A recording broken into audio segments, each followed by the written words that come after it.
Voyage au centre de la Terre, Jules Verne.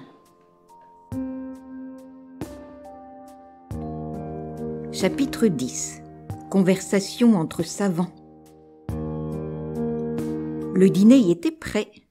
Il fut dévoré avec avidité par le professeur Lidenbrock, dont la diète forcée du bord avait changé l'estomac en un gouffre profond.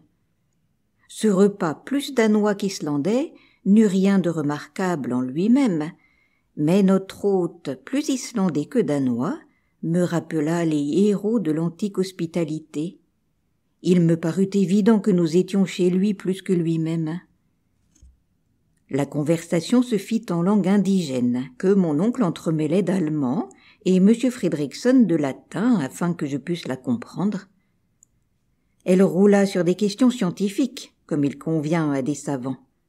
Mais le professeur Lidenbrock se tint sur la plus excessive réserve, et ses yeux me recommandaient, à chaque phrase, un silence absolu touchant nos projets à venir. Tout d'abord, M. Fredrickson s'enquit, auprès de mon oncle, du résultat de ses recherches à la bibliothèque. « Votre bibliothèque » s'écria ce dernier. « Elle ne se compose que de livres dépareillés, sur des rayons presque déserts. »« Comment ?» répondit M. Fredrickson. « Nous possédons 8000 volumes, dont beaucoup sont précieux et rares, des ouvrages en vieille langue scandinave, et toutes les nouveautés dont Copenhague nous approvisionne chaque année. Où prenez-vous ces 8000 volumes ? Pour mon compte, oh, monsieur Lidenbrock, il court le pays. On a le goût de l'étude dans notre vieille île de glace. Pas un fermier, pas un pêcheur qui ne sache lire et ne lise. Nous pensons que des livres, au lieu de moisir derrière une grille de fer, loin des regards des curieux, sont destinés à s'user sous les yeux des lecteurs. Aussi ces volumes passent-ils, de main en main, feuilletés, lus, relus, et souvent ils ne reviennent à leur rayon qu'après 1 an ou 2 d'absence. En attendant, répondit mon oncle avec un certain dépit, les étrangers, que voulez-vous ? Les étrangers ont chez eux leur bibliothèque. Et avant tout, il faut que nos paysans s'instruisent. Je vous le répète, l'amour de l'étude est dans le sang islandais. Aussi, en 1816, nous avons fondé une société littéraire qui va bien. Des savants étrangers s'honorent d'en faire partie. Elle publie des livres destinés à l'éducation de nos compatriotes et rend de véritables services au pays. Si vous voulez être un de nos membres correspondants, monsieur Lidenbrock, vous nous ferez le plus grand plaisir. » Mon oncle, qui appartenait déjà à une centaine de sociétés scientifiques, accepta avec une bonne grâce, dont fut touché M. Fredrickson. « Maintenant, reprit-il, veuillez m'indiquer les livres que vous espériez trouver à notre bibliothèque, et je pourrai peut-être vous renseigner à leur égard. » Je regardai mon oncle. Il hésita à répondre. Cela touchait directement à ses projets. Cependant, après avoir réfléchi, il se décida à parler. « Monsieur Fredrickson, dit-il, je voudrais savoir si, parmi les ouvrages anciens, vous possédiez ceux d'Arne Saknussemm. »« Arne Saknussemm » répondit le professeur de Reykjavik. « Vous voulez parler de ce savant du XVIe siècle, à la fois grand naturiste, grand alchimiste, grand voyageur ? Précisément, une des gloires de la littérature et de la science islandaise, comme vous dites. Un homme illustre entre tous, je vous l'accorde, et dont l'audace est calée le génie. Je vois que vous le connaissez bien. » Mon oncle nageait dans la joie à entendre parler ainsi de son héros. Il dévorait des yeux M. Fredrickson. « Eh bien, demanda-t-il, ces ouvrages. Ah, ces ouvrages. Nous ne les avons pas. » « Quoi ? En Islande ? » ?»« Il n'existe ni en Islande, ni ailleurs. »« Et pourquoi ? » ?»« Parce que Arne Saknussemm fut persécuté pour cause d'hérésie, et qu'en 1573, ses ouvrages furent brûlés, à Copenhague, par la main du bourreau. « Très bien, parfait, » s'écria mon oncle, au grand scandale du professeur de sciences naturelles. Ah, hein, fit ce dernier. Oui, tout s'explique, tout s'enchaîne. Tout est clair, je comprends pourquoi Saknussemm, mis à l'index et forcé de cacher les découvertes de son génie, a dû enfouir dans un incompréhensible cryptogramme le secret. « Quel secret ?» demanda vivement M. Fredrickson. « Un secret dont répondit mon oncle en balbutiant. « Est-ce que vous auriez quelques documents particuliers ?» reprit notre hôte. « Non, je faisais une pure supposition. »« Bien, » répondit Fredrickson, qui eut la bonté de ne pas insister en voyant le trouble de son interlocuteur. « J'espère, ajouta-t-il, que vous ne quitterez pas notre île sans avoir puisé à ses richesses minéralogiques. »« Certes, » répondit mon oncle, « mais j'arrive un peu tard. Des savants ont déjà passé par ici. »« Oui, monsieur Lindenbrock, les travaux de messieurs Olafson et Povelson exécutés par ordre du roi, les études de Troyle, la mission scientifique de messieurs Guémard et Robert à bord de la corvette française La Recherche, et dernièrement les observations des savants embarqués sur la frégate La Reine Hortense ont puissamment contribué à la reconnaissance de l'Islande. Mais croyez-moi, il y a encore à faire. »« Vous pensez ?» demanda mon oncle d'un air bonhomme, en essayant de modérer l'éclair de ses yeux. « Oui, que de montagnes, de glaciers, de volcans à étudier, qui sont peu connus. Et tenez, sans aller plus loin, voyez ce mont qui s'élève à l'horizon. C'est le Sneffels. »« Ah, fit mon oncle, le Sneffels. »« Oui, l'un des volcans les plus curieux, et dont on visite rarement le cratère. »« Éteint ? Oh, éteint depuis 500 ans. » « Eh bien, répondit mon oncle, qui se croisait frénétiquement les jambes pour ne pas sauter en l'air, j'ai envie de commencer mes études géologiques par ce Fessel. Comment vous dites ? Sneffels, reprit l'excellent M. Fredrickson. Cette partie de la conversation avait eu lieu en latin. J'avais tout compris, et je gardais à peine mon sérieux à voir mon oncle contenir sa satisfaction qui débordait de toutes parts. Il prenait un petit air innocent qui ressemblait à la grimace d'un vieux diable. « Oui, fit-il, vos paroles me décident. Nous essayerons de gravir ce Sneffels, peut-être même d'étudier son cratère. »« Je regrette bien, répondit M. Fredrickson, que mes occupations ne me permettent pas de m'absenter. Je vous aurais accompagné avec plaisir et profit. »« Oh non, répondit vivement mon oncle. Nous ne voulons déranger personne, M. Fredrickson. Je vous remercie de tout mon cœur. La présence d'un savant tel que vous eût été très utile, mais les devoirs de votre profession. » J'aime à penser que notre hôte, dans l'innocence de son âme islandaise, ne comprit pas les grosses malices de mon oncle.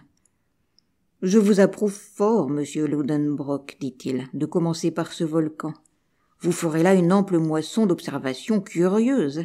Mais dites-moi, comment comptez-vous gagner la presqu'île de Sneffels ? Par mer ? En traversant la baie ? C'est la route la plus rapide. »« Sans doute, mais elle est impossible à prendre. »« Pourquoi ? » ?»« Parce que nous n'avons pas un seul canot à Reykjavik. »« Diable ! Il faudra aller par terre en suivant la côte. Ce sera plus long, mais plus intéressant. Bon, je verrai à me procurer un guide. J'en ai précisément un à vous offrir. Un homme sûr, intelligent ? Oui, un habitant de la presqu'île. C'est un chasseur d'Eider fort habile, et dont vous serez content. Il parle parfaitement le danois. Et quand pourrais-je le voir ? Demain, si ça vous plaît. Pourquoi pas aujourd'hui ? C'est qu'il n'arrive que demain. Ah, demain donc, répondit mon oncle avec un soupir. Cette importante conversation se termina quelques instants plus tard par de chaleureux remerciements du professeur allemand au professeur islandais.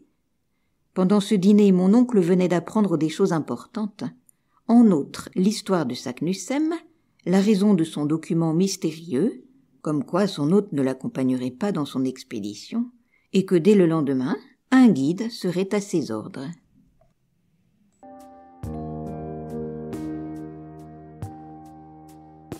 Chapitre 11. Notre guide Hans.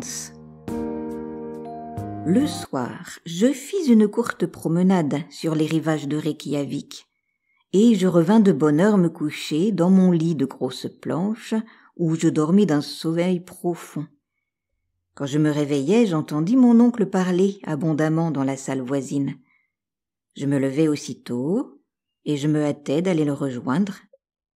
Il causait en danois avec un homme de haute taille, vigoureusement découplé.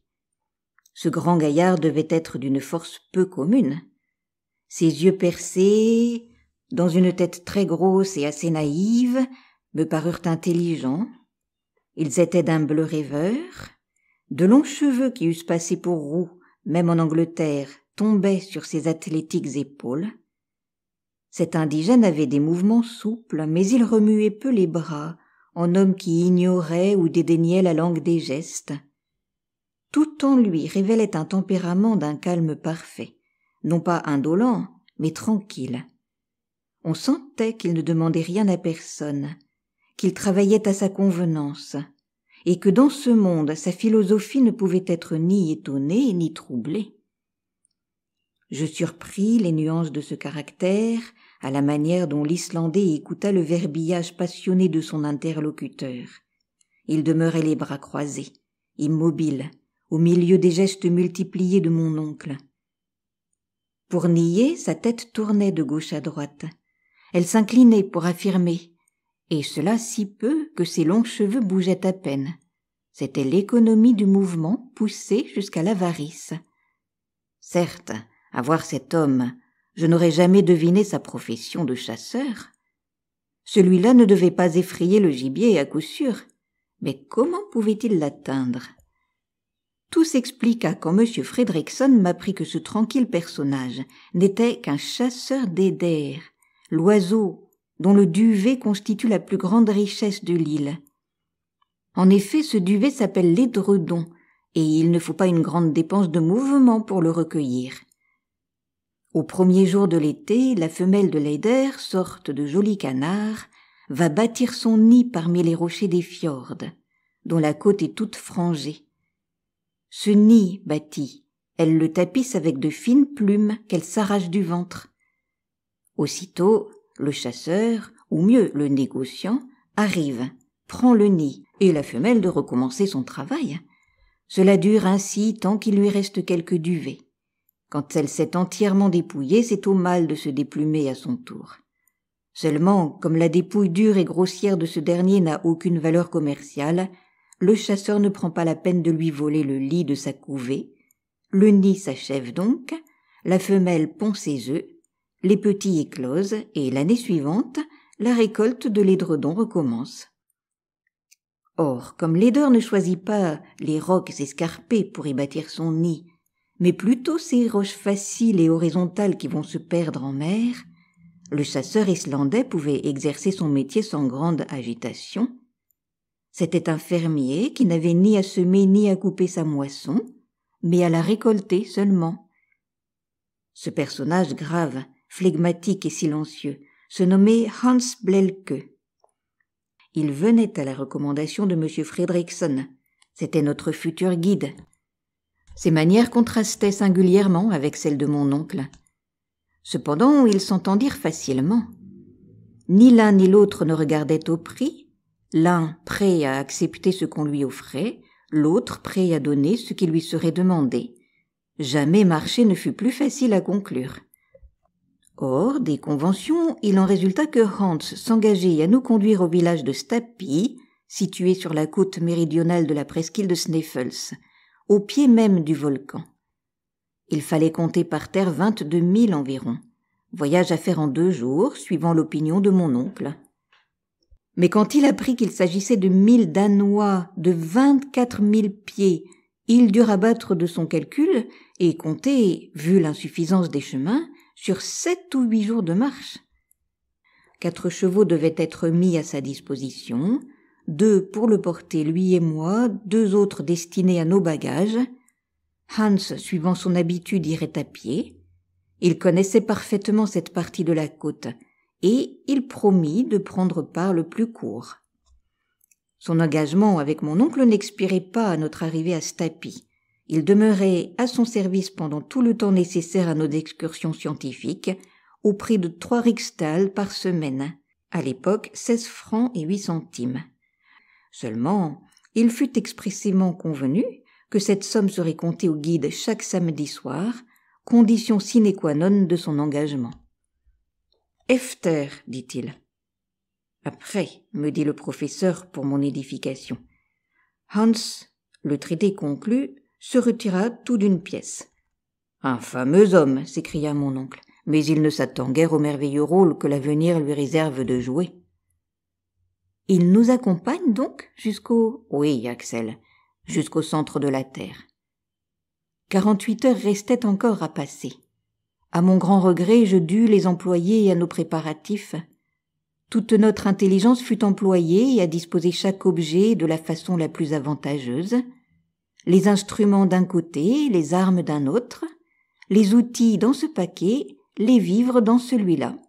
En tout, 4 groupes. Les instruments comprenaient un thermomètre centigrade de Heigl gradué jusqu'à 150 degrés, ce qui me paraissait trop ou pas assez.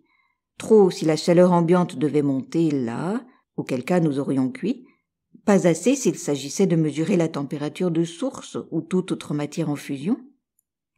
Un nanomètre à air comprimé, disposé de manière à indiquer des pressions supérieures à celles de l'atmosphère au niveau de l'océan.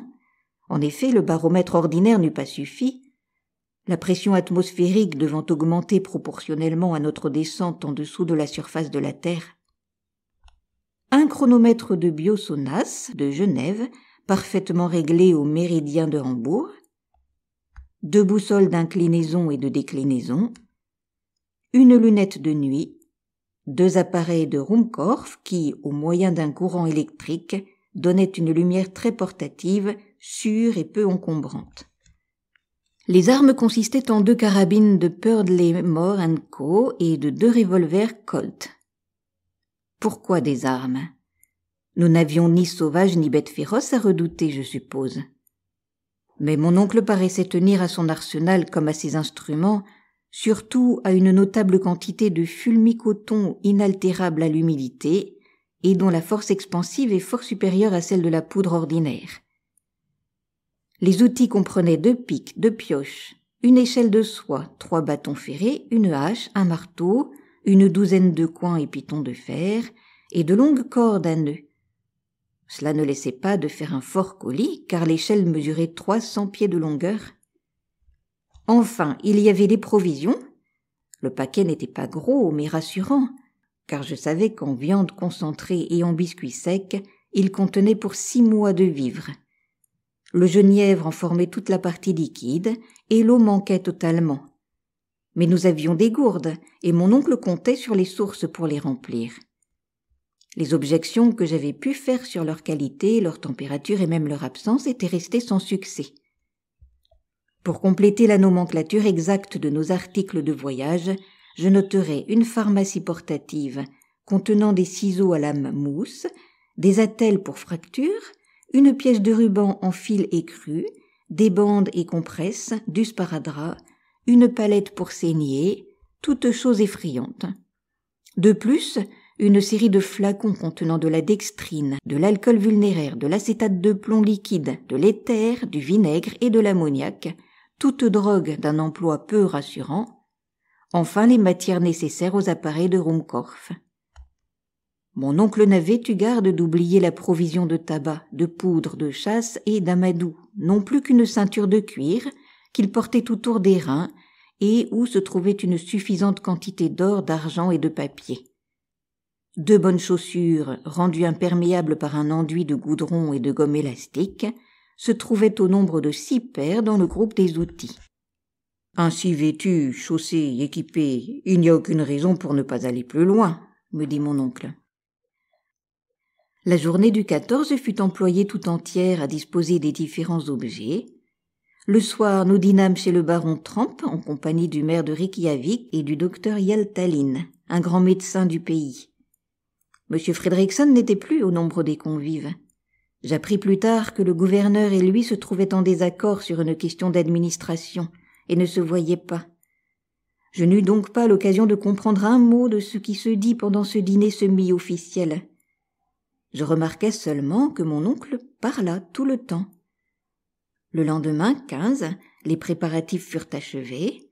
Notre hôte fit un sensible plaisir au professeur en lui remettant une carte de l'Islande incomparablement plus parfaite que celle d'Anderson, la carte de M. Olaf Nicola Olsen réduite au 1/48e et publiée par la Société littéraire islandaise, d'après les travaux géodésiques de M. Schilfrisak et le levé topographique de M. Björn Gumlaugsson. C'était un précieux document pour un minéralogiste. La dernière soirée se passa dans une intime causerie avec M. Fredriksson, pour lequel je me sentis pris d'une vive sympathie. Puis, à la conversation succéda un sommeil, assez agité de ma part tout de moins. À 5 heures du matin, le hennissement de 4 chevaux qui piaffaient sous ma fenêtre me réveilla. Je m'habillai à la hâte et je descendis dans la rue. Là, Hans achevait de charger nos bagages sans se remuer, pour ainsi dire. Cependant, il opérait avec une adresse peu commune. Mon oncle faisait plus de bruit que de besogne, et le guide paraissait se soucier fort peu de ses recommandations. Tout fut terminé à 6 heures. M. Fredriksson nous serra les mains. Mon oncle le remercia en islandais de sa bienveillante hospitalité, et avec beaucoup de cœur. Quant à moi, j'ébauchai dans mon meilleur latin quelques saluts cordiaux, puis nous nous mîmes en selle, et M. Fredriksson me lança, avec son dernier adieu, ce vers que Virgile semblait avoir fait pour nous, voyageurs incertains de la route, « Et quamcumque viam dederit fortuna sequamur ».